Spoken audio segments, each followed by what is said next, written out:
Hello friends, welcome to Ravi சீசனோட. இன்னைக்கு வீடியோவில் நம்ம என்ன பார்க்க போகிறோம்னா, சின்ன மருமகள் சீரியலோட இந்த வார ப்ரோமோ தான் பார்க்க போகிறோம். நம்ம சேனலுக்கு புதுசாக வந்திருந்தீங்கன்னா மறக்காமல் சப்ஸ்கிரைப் பண்ணிக்கோங்க. இந்த வார ப்ரோமோவில் என்ன காமிச்சிருக்காங்கன்னா, தமிழ் எக்ஸாமுக்கு போகணும், இதை எப்படி கூட்டிகிட்டு போகிறது அப்படிங்கிற மாதிரி நினச்சிக்கிட்டு அவங்க பாட்டி ஒரு பிளான் பண்ணுறாங்க. அதாவது எனக்கு உடம்பு சரியில்லை அப்படிங்கிற மாதிரி சொல்லிட்டு மயக்கம் போட்டு ஒரு மாதிரி காமிச்சிருக்காங்க. ஹாஸ்பிட்டல் கூட்டிகிட்டு போகிறது யார் அப்படின்னா சேது, தமிழ் அந்த பாட்டி. உடனே பார்த்தீங்கன்னா காரில் போயிட்டு இருக்கிறப்போ சேது டக்குன்னு திரும்பி பார்க்குறாரு. எங்கள் பாட்டி அப்படின்னு சொல்லி கேட்குறாங்க. மடியில் படுத்துருந்தீங்க, கண்ணாடியெல்லாம் போட்டு கெத்தாக உட்காந்துருக்காங்க. உடனே பார்த்தீங்கன்னா என்னாச்சு அப்படின்னு சொல்லிட்டு கேட்டுக்கிட்டு இருக்குங்க.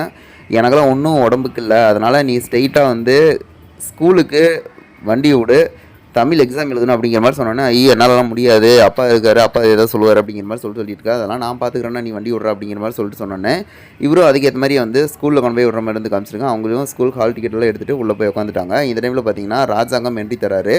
இவர் என்ட்ரி கொடுக்குறப்ப என்ன நடக்குது அப்படின்னா, இவர் தான் வந்து எக்ஸாமை தொடங்கி வைக்க போகிறாரு. அது மட்டும் இல்லாமல் தமிழ் உட்காந்துருக்கிற அதே கிளாஸ்க்கே போயிட்டு கொஸ்டின் பேப்பர் தர சொல்லி ஹெட் மாஸ்டர் சொல்லியிருக்காரு. இந்த இடத்துல தமிழ் தலையெல்லாம் மூடிட்டு இருக்காங்க. ஆனால் இந்த டைமில் இவர் கொஸ்டின் பேப்பர் கொடுக்குறப்ப பார்த்துருவாரா, இல்லை ட்விஸ்ட்டாக ஏதோ மாறுமா, இல்லை சைலண்ட்டாக எழுதிட்டு வருவாங்களான்ட்டு. இது போல் வீடியோனா மறக்காமல் சப்ஸ்கிரைப் பண்ணுங்கள். நம்ம வீடியோ லைக் பண்ணி கமெண்ட் பண்ணி ஷேர் பண்ணுங்கள். Okay friends, thank you.